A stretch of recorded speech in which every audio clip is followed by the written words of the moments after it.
Como ven en pantalla, el pasaje que vamos a tratar esta noche es el que está en el Evangelio de Marcos, capítulo 4, versículos 30 al 32, que lo van a ver en pantalla, pero si tienen Biblia, búsquenlo, siempre hay algo que subrayar, así que es más cómodo para que cada uno tenga su Biblia. Y vamos a estar considerando un poco acerca de la parábola de la semilla de mostaza. En el Evangelio de Marcos, capítulo 4, Jesús narra varias parábolas que son agrícolas, con el objetivo de hablar del reino de los cielos. Y en esta noche también vamos a estar hablando un poco y compartiendo juntos acerca de esto, del reino de los cielos. Y ahí ven el texto, que la intención es leerlo, es profundizar un poco, ver qué dice el texto para estudiar la Biblia correctamente y también qué nos dice Dios a nosotros. Pero también, como decíamos en la canción y en la oración, vamos a presentar a Jesucristo. Jesucristo está presente en este pasaje, aunque no parezca. Y lo que Él hizo por nosotros está presente también en este pasaje y lo vamos a estar analizando. Así que leemos Marcos 4, del 30 al 32. Decía también, está hablando Jesús, ¿a qué haremos semejante el reino de Dios? ¿O con qué parábola lo compararemos? Es como el grano de mostaza, que cuando se siembra en tierra es la más pequeña de todas las semillas que hay en la tierra, pero después de sembrado crece y se hace la mayor de todas las hortalizas y echa grandes ramas de tal manera que las aves del cielo pueden morar bajo su sombra. Este es el pasaje en el que nos vamos a detener y después vamos a leer otros textos que vamos a ir compartiendo juntos también. A manera de introducción, vamos a refrescar un poco el concepto de las parábolas. En otros momentos, otros hermanos, y de manera mucho mejor lo han explicado, pero brevemente para saber de qué estamos hablando. Una parábola es una historia, ¿sí? ¿Y de qué se tratan las parábolas? Son comparaciones o semejanzas a través de las cuales, por medio de un hecho real, acá lo tengo, por medio de un hecho real, el Señor Jesús quería explicar un hecho espiritual. ¿Sí? A través de ejemplos, comparaciones, semejanzas, a través de un hecho real, Jesús quería hablar acerca de un hecho espiritual. Y tiene un indicador lógico la parábola. ¿Cuál es? Que lo que es válido en una esfera, en la esfera natural, también lo es válido en la esfera espiritual. Pensemos en el grano de mostaza. Jesús quiere hablar del reino de los cielos y lo hace. Ese es el hecho espiritual y lo hace a través de un hecho terrenal, natural, que ¿cuál es? La siembra de la semilla de mostaza. Y miren el patrón, este indicador que les digo. Lo que es válido en la esfera natural, yo siembro la semilla de mostaza y se hace algo inmenso sin que me dé cuenta, crece y no me doy cuenta. Lo mismo sucede en el ámbito espiritual, en la constitución del reino de los cielos. Otra definición es que es una forma de comparar o asemejar lo desconocido con lo conocido. ¿Sí? Y Jesús nos vamos a dar cuenta porque en Marcos 4 y en otras parábolas Jesús dice es como, ¿no? Y ahí nos damos cuenta que está haciendo una similitud, una semejanza. ¿Qué es lo desconocido? El reino de los cielos. ¿Qué es lo conocido? Esta ejemplificación de la semilla de mostaza. Entonces, a través de diferentes relatos terrenales y naturales, Jesús quería construir en sus seguidores significados espirituales y celestiales. Acá vemos el ejemplo. Jesús siempre enseñaba de maneras diferentes y las parábolas eran una manera de enseñar que Él tenía para que sus seguidores lo entiendan. De hecho, dice uno de los evangelios que durante su ministerio sin parábolas no enseñaba.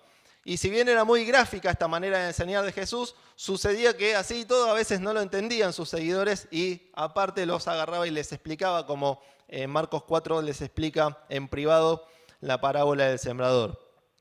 Pero a modo de reflexión, siempre es bueno encontrar diferentes métodos, diferentes estrategias didácticas para enseñar la palabra. No es lo mismo la manera en que aprendieron nuestros abuelos que la manera en que aprendimos nosotros, y no es lo mismo la manera en que aprenden los chicos de la que nosotros aprendemos o aprendimos. Siempre es bueno encontrar diferentes métodos, y resaltamos esto en un cuadro, siempre cuidando la integralidad de la escritura y la fidelidad de la palabra, ¿no? Siempre es bueno encontrar métodos, siempre y cuando no nos corramos de lo que dice la Biblia, ¿no? Y acá el punto de la parábola es que el Señor les muestra a sus seguidores que la manifestación del reino comienza por algo pequeño y termina de un modo inmenso. De eso habla la parábola, de la constitución del reino de los cielos, que comienza como algo pequeño y termina como algo inmenso.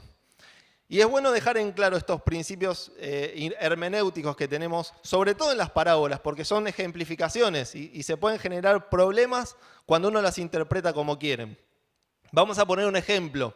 Es ficción, pero síganme. Imagínense que tenemos que hacer una campaña evangelística y tenemos que juntar fondos. Entonces se dice, bueno, tenemos que juntar fondos, así que vamos a hacer una colecta, vamos a ofrendar y no importa lo que puedas poner.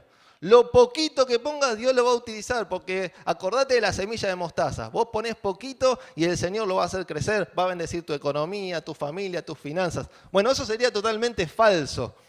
Sería forzar el texto bíblico, estaría más cerca de un evangelio falso y de una doctrina del demonio que de lo que dice la Biblia. Por eso es importante siempre respetar el punto, ¿sí?, que enseña el pasaje en cuestión. Y en este caso, el punto es ese, ¿sí? Jesús viene hablando del reino de Dios en el contexto geográfico. El pueblo de Israel era un pueblo oprimido por el Imperio Romano y el pueblo que conocía un poco del Antiguo Testamento sabía que un Mesías, que un rey iba a venir, pero tenían una expectativa errática, tenían una perspectiva totalmente diferente porque ellos pensaban que el rey iba a venir con carros, con caballos, con ruido, con ejército, victorioso y libertador.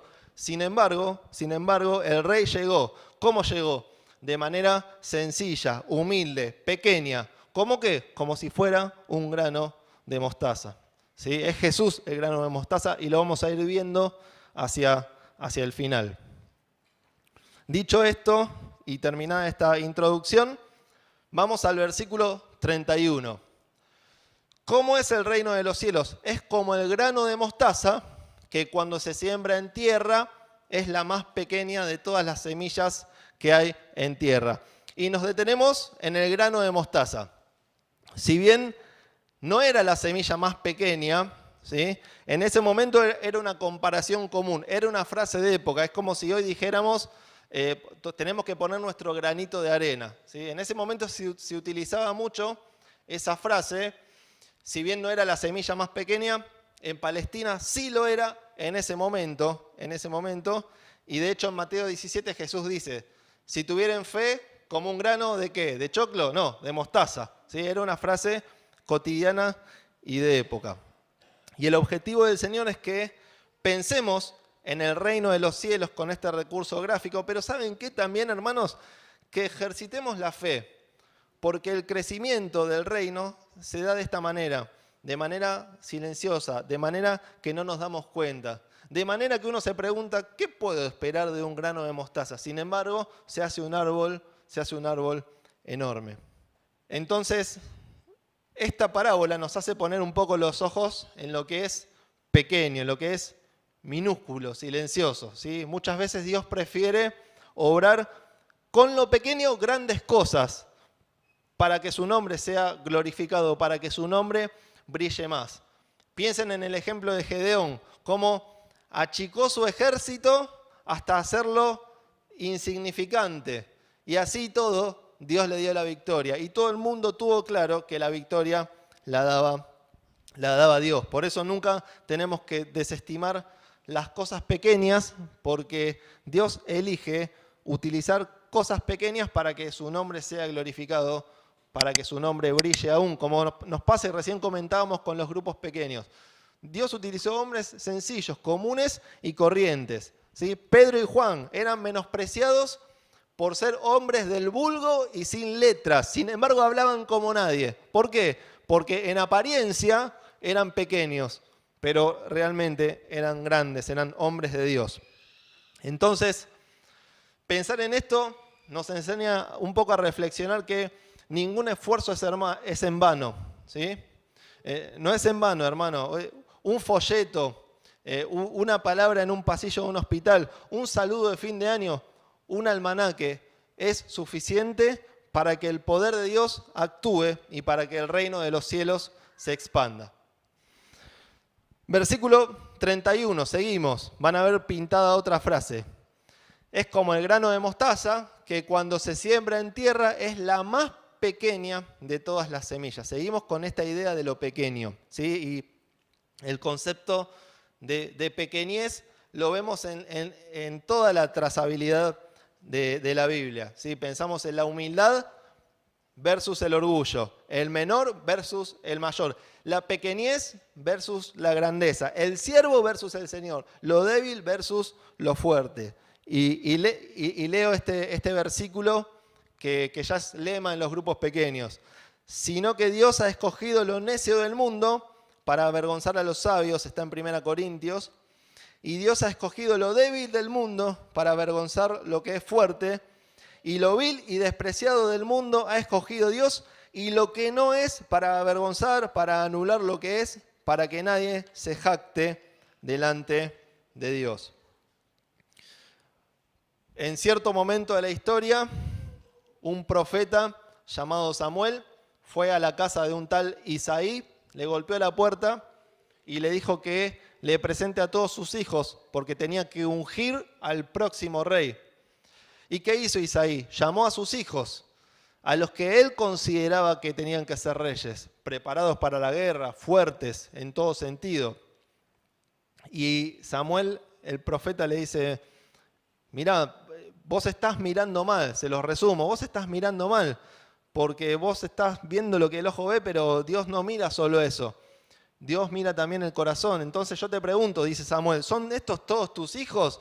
No, dice Isaí, aún queda, y me encanta esta palabra en el medio de todo ese texto de Samuel, aún queda el menor que está apacentando las ovejas. Entonces le dice Samuel a Isaí, bueno, mandá a llamarlo porque no nos vamos a sentar a la mesa hasta que él venga con nosotros. El menor se llamaba David, terminó siendo el rey. El menor terminó siendo el mayor, mostrando y siendo una precuela de lo que iba a ser Jesucristo cuando venga a este mundo. Así es como se expande el reino de los cielos, a través de lo pequeño, sin que nos demos cuenta cómo crece una semilla de mostaza.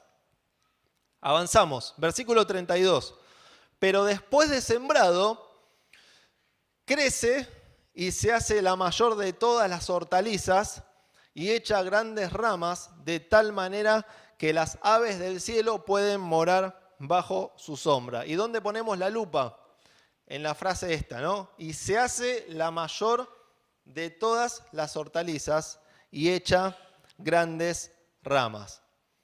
Las cosas crecen y no te das cuenta. Lo estamos experimentando con Priscila y con Misael. Te sorprende todos los días.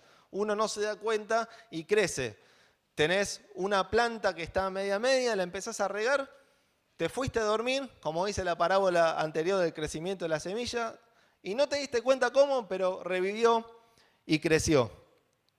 Y así es como crece el reino de los cielos. Es más, el reino de los cielos, si ustedes ven el Nuevo Testamento, no se caracteriza por ser algo grande. Será algo grande, pero en el Nuevo Testamento y en nuestra experiencia como iglesia, el reino de los cielos no se caracteriza por ser algo grande, sino por ser algo que crece. Que crece. Y no nos damos cuenta, pero crece. Y permítanme un paréntesis. Y es una obviedad, pero es bueno reflexionar en esto. Hay crecimiento siempre y cuando haya vida. Si no hay crecimiento es porque es muy probable, o mejor dicho, es porque no hay vida, no hay probabilidad. Directamente no hay vida. Entonces, un cristiano que no cambia, que no crece, probablemente no tenga vida, no sea cristiano. Entonces, lento o rápido, pero cuando hay vida, hay crecimiento. Y es bueno reflexionar, porque a veces escapamos a decir cosas fuertes, pero es bueno decir estas cosas para que cada uno nos evaluemos y que uno piense en uno, no que piense en el que está al lado, ¿no? Pero volvemos, el reino de los cielos se caracteriza por ser algo que crece. Y vamos a ver esta secuencia del crecimiento, si me acompañan. Ahí dice, mayor de las hortalizas y se hace árbol, porque eso lo dice en el paralelo en Mateo y me gustó. De algo tan chiquito termina siendo un árbol. Un comienzo pequeño, un final inmenso. Y acá está la secuencia del crecimiento del reino. Nació Jesús, eligió a sus discípulos, se suman otros discípulos y más seguidores. Jesús muere, resucita, se va al cielo y comienza a desparramarse el Evangelio. Y miren, síganme en estos textos. No hace falta que los busquen, los van a ver acá. Y por favor, no piensen en el número cuando vean los textos. Pensemos en clave de crecimiento, ¿sí? Hechos 1:15. Uno de esos días, Pedro se puso de pie en medio de los hermanos que estaban reunidos y eran como 120. Siguiente. Hechos 2:41. Fue así como los que recibieron su palabra fueron bautizados. Y ese día se añadieron como 3.000 personas. Vamos viendo el crecimiento. 4:4. Pero muchos de los que habían oído sus palabras creyeron. Y contados solamente los varones eran como 5.000. 120, 3.000, 5.000. Olvídate del número, estamos hablando del crecimiento. Hechos 4:32. Y la multitud, acá ya paramos de contar. Y la multitud de los que habían creído eran de un corazón y un alma. Y ninguno decía ser suyo propio nada de lo que poseía, sino que tenían todas las cosas en común. Hechos 5:14. Y los que creían en el Señor aumentaban más. Gran número así de hombres como de mujeres. 120, 3.000, 5.000. Multitud, gran número, los que encontré. Seguramente hay más en la Biblia, pero me quedo con esta visión que tuvo Juan en Apocalipsis cuando vio el cielo y dijo, y miré y oí la voz de muchos ángeles alrededor del trono y de los seres vivientes y de los ancianos, y su número era, y gloria a Dios hermanos, millones de millones, millones de millones. Entonces, ¿cuál es el secreto de este crecimiento? Uno se puede preguntar. Y el Señor añadía, ¿quién? El Señor añadía cada día al número de ellos los que iban siendo salvos, ¿sí? Y esto no lo muestro para caer en el error común que a veces tenemos de que el éxito de una actividad está en el número o en la cantidad o en la concurrencia. Lo mostramos para mostrar cómo de manera silenciosa Dios hace crecer algo que comenzó de manera muy pequeña. ¿Cómo qué? Como un grano de mostaza. Por eso, este versículo que leímos antes, que se hace la mayor de todas las hortalizas y echa grandes ramas, de tal manera que las aves del cielo pueden morar bajo su sombra. Dice en Mateo 13:31, el paralelo, está hablando Jesús también, y dice que el reino de los cielos es semejante a un grano de mostaza que un hombre tomó y sembró en su campo. El Señor es autorreferencial, ya que la semilla de mostaza hace referencia al Señor Jesús. Dios sembró en su campo la semilla, la palabra, el verbo, el Señor Jesucristo. Y en Juan 12, Jesús mismo dice también, en verdad les digo que si el grano de trigo muere y no cae en tierra, se queda solo. Pero si muere y cae en tierra, produce mucho fruto. Por eso, hermanos y amigos también, Jesús vino a morir para que vos y yo podamos tener vida y podamos ser el fruto de la aflicción de su alma, como dice en Isaías, formando y conformando el reino de los cielos. Por eso el mensaje del Evangelio es este: arrepiéntanse y crean en Jesucristo para poder tener vida y para entrar en el reino de los cielos. La Biblia dice que somos pecadores. La Biblia dice que estamos muertos espiritualmente delante de Dios. Y que ¿vieron que decimos que las personas intentan llegar a Dios y no lo logran? Es que ni siquiera pueden intentarlo, porque no tienen vida espiritualmente hablando. Por eso la Biblia manda y enseña a que reconozcamos nuestra situación de pecado delante de Dios. Tenemos que entender que estamos en falta delante de Dios. Tenemos que entender que estamos perdidos si no nos arrepentimos. Y tenemos que arrepentirnos de nuestros pecados, pedirle perdón al Señor por nuestros pecados, creer en la obra de Jesucristo, creer en que esa sangre que derramó, de la cual hablamos en la cena, nos limpió. Y aquellos que creemos aún hoy, nos limpia de todo pecado, para poder tener vida. Sin sangre tampoco hay vida. Siguiendo los ejemplos que Dami compartía en la cena. Sin sangre tampoco hay vida. Y la sangre de Cristo nos cubre, nos da vida y podemos formar parte del reino de los cielos. Concluyendo, Ezequiel 17, 22 al 24 dice: así dice el Señor Dios. Yo también tomaré un renuevo de lo más alto de la copa del cedro y lo plantaré. Arrancaré de la punta de sus renuevos uno tierno y lo plantaré en un monte alto y eminente. En el alto monte de Israel lo plantaré. Extenderá ramas y dará fruto. Y llegará a ser un cedro majestuoso. Debajo de él anidarán toda clase de aves. A la sombra de sus ramas anidarán.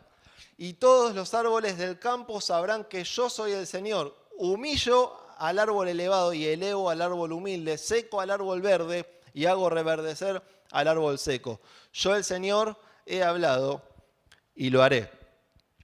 Hay una cita de Pérez Millos que dice: el trabajo de la iglesia y de cada cristiano verdadero no es cristianizar a la sociedad para conseguir el gigantismo de una iglesia aparente, sino predicar el evangelio para la salvación de los perdidos. Por eso, como iglesia, con algo tan sencillo y pequeño como sembrar la semilla, podemos expandir, o Dios puede extender y expandir su reino. ¿Sí? El crecimiento está en las manos de Dios y Dios va a producir el efecto que Él quiere, como dice en Isaías, que la palabra no vuelve, dice Dios, la palabra no va a volver a mí vacía, sino que va a hacer lo que yo quiero, dice Dios.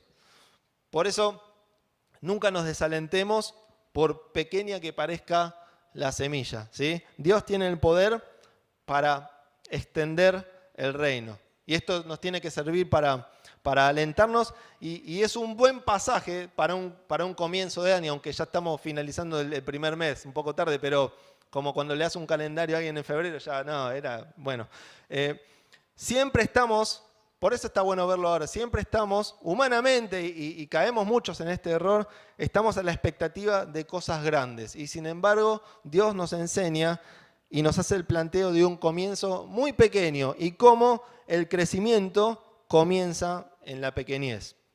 Entonces, hermanos, pensar en la semilla de mostaza evidencia la fe, porque uno siembra y Dios se encarga del crecimiento. Rompe con la opulencia, el egocentrismo, el ego, el número. ¿Por qué? Porque Dios se encarga del crecimiento, ¿sí?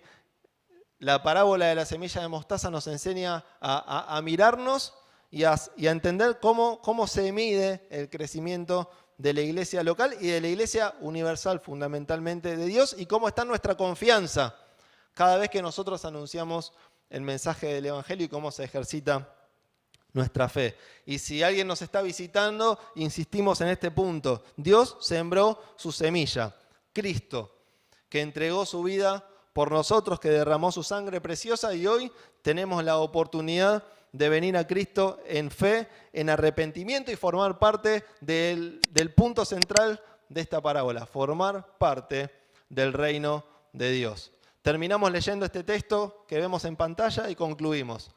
Así dice el Señor Dios: yo también tomaré un renuevo de lo más alto de la copa del cedro y lo plantaré.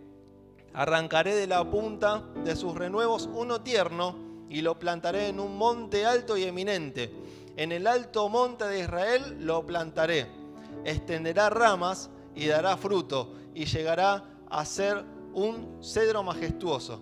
Debajo de él anidarán toda clase de aves y a la sombra de sus ramas anidarán. Y todos los árboles del campo sabrán que yo soy el Señor. Humillo al árbol elevado y elevo al árbol humilde. Seco al árbol verde y hago reverdecer el árbol seco. Yo, el Señor, he hablado y lo haré. Profecía que habla de Jesucristo. Muchas gracias, que Dios nos bendiga y que tengan una muy buena semana.